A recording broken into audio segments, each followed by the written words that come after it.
This next-gen demo is presented by State Farm. All right, Rev 3 Games at E3, here at the VivaTouch booth. We've been seeing a lot of racing games here, and I found it kind of fascinating because they have probably done the best job of demonstrating where we're going with the next generation of games and how that's affecting design. One of the best examples we have here right now, it's Need for Speed Rivals. We're joined by Marcus Nilsson of Ghost Games. He's the executive producer. Thank you so much for your time. Thank you for inviting me. So obviously, Need for Speed is about as venerable a franchise as there can be. What is the Need for Speed that everyone will recognize immediately, and what are you doing with new technology and with what's happening with connectivity to kind of give it that next gen spruce? Yeah, wow, that's a broad question actually, but I think it comes with the name, Need for Speed. It's all about cars. It's about the ability to go really ridiculously fast in hot exotic cars. That's the kind of base layer of any Need for Speed experience, obviously. Next generation gives us, of course, the ability to look prettier. Yes. But that is not where I see personally, and shared by Ghost, where the really advantages comes with next generation. Next generation is really about how we can push the gameplay. How can we make that more interesting? How can we open doors that we haven't opened before? And in Need for Speed Rivals, we go very much after a feature that we've named All Drive. All Drive is fundamentally a way for us to destroy that line that you have between single player, co-op, and multiplayer. And it plays out this way. You play Rivals, your single player rival experience. I start my game in Sweden, we're friends, so I've been put into your world, and I play single player. We don't even have to see each other in that world, because I'm playing my single player progression, you're playing your single player progression. But what could happen is that those two roads obviously merge, or we happen to merge because we're on the same road, and I could instantly then start to go after you, and we seamlessly then go into a multiplayer experience. If we're both cops and we have two different pursuits that merge, we go into co-op mode, the game recognizes that, gives you score and objectives based upon that. We have more people joining, the game is recognizing that you can now play something with 4 people, 6 people, and all that is obviously supported with AI to make sure that you always have something really interesting to do. So truly, seamless experience, no single player, multiplayer button in the menu, one experience, you choose how to experience it. Yes, yeah, I knew there was a reason I thought this one would be very defining for what next gen is. Let's go ahead and run some of this footage. So from a technical perspective, and there's a lot of talk of the cloud and how that's being made available for these new consoles. I mean, is everyone just kind of playing on the server when they're playing the game, and that's what allows for this transition between the modes? So once you start playing this, you're going to play on your own machine, and then whoever has the best connection and then basically the best reliable connection to the other people is where the actual server is going to be played.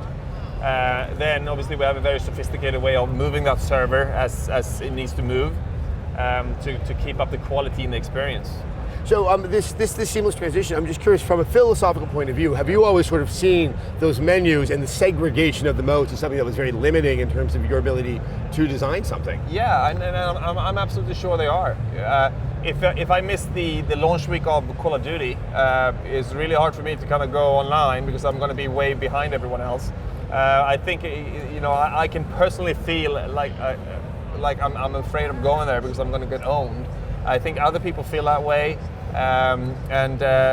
When we now can give you one experience and you can choose to how slowly kind of have someone come in and see how that affects your experience, I think it's going to be good. We call it, it delivers the unexpected, and that unexpected I think has been missing from racing games, and now we have it. So what we're looking at here, are these all human players, or was there some AI and some human? No, so right now this guy, this is a player obviously. He's racing against AI here, but very soon there's another guy in the server coming in here having a pursuit.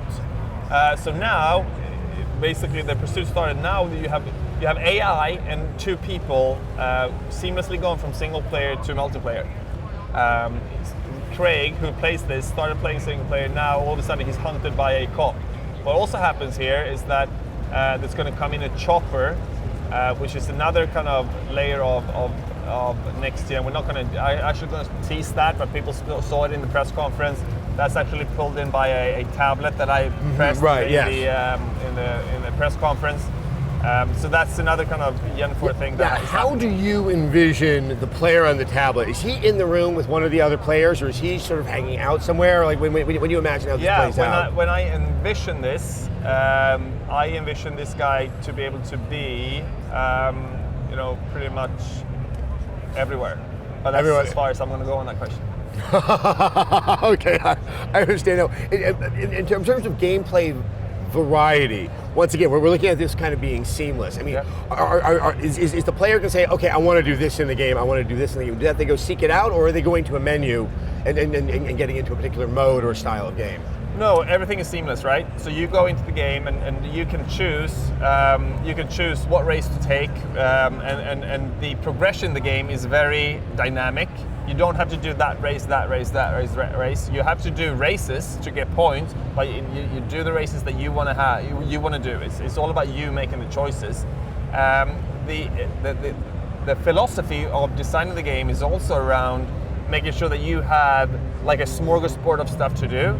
So you have your objectives to do, but then you might find a racer that you can challenge, or you might just see a speed camera go off.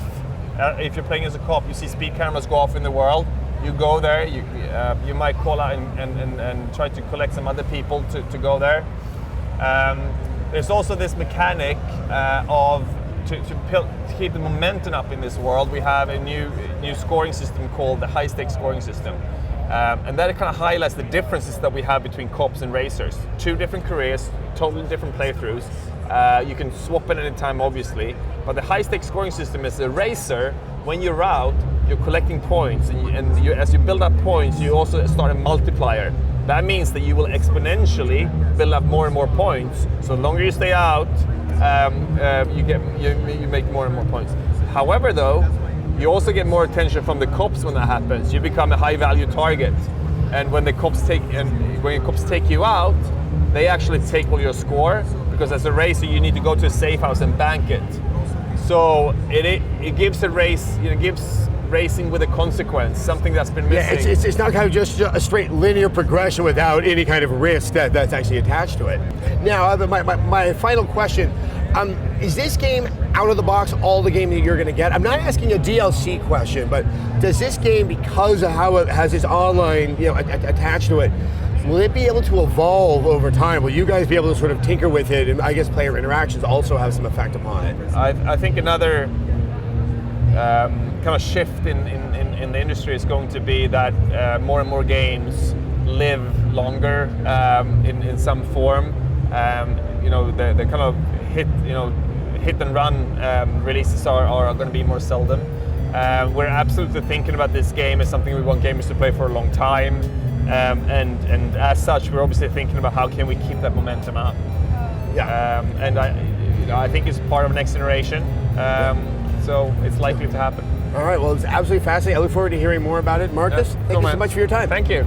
Having insurance isn't the same thing as having State Farm. With agents available 24/7, 365 days a year, they will help you get to a better state. Learn more at statefarm.com.